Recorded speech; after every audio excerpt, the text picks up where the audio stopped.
Minister of Andhra Pradesh Shri Nara Chandrababu Naidu గారు, నేను ఈ మగాడి తాలూకా 74 సంవత్సరాల వయసులో కూడా ఆంధ్ర రాష్ట్ర అభివృద్ధి కోసం జింక పిల్లలా పరిగెడుతున్నాడే, నేను ఈ మగాడు తాలూకా విలువలు విశ్వసనీయతో కూడినటువంటి రాజకీయం చేయాలంటూ ఉంటాడే,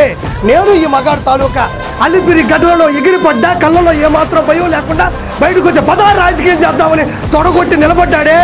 నేను ఈ మగాడి తాలూకా అసెంబ్లీలో 23 మంది శాసనసభ్యులు ఉండగా 22 మందిని సస్పెండ్ చేసిన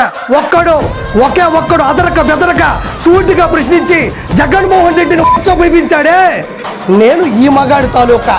ముళ్ళ పొదల్లో చిక్కుకున్న ప్రాంతాన్ని సైబరాబాద్గా డెవలప్ చేసి కొన్ని కోట్ల మందికి జీవనాధారంగా నిలబడ్డాడే,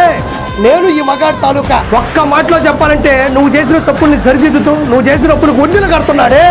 నేను ఈ మగాడి తాలూకా. నిజంగా నేను పార్టీ కోసం ప్రాణాలు ఇవ్వాలి అనుకుంటే మరో తోట చంద్రయ్య అవుతా, గుర్తుపెట్టుకో.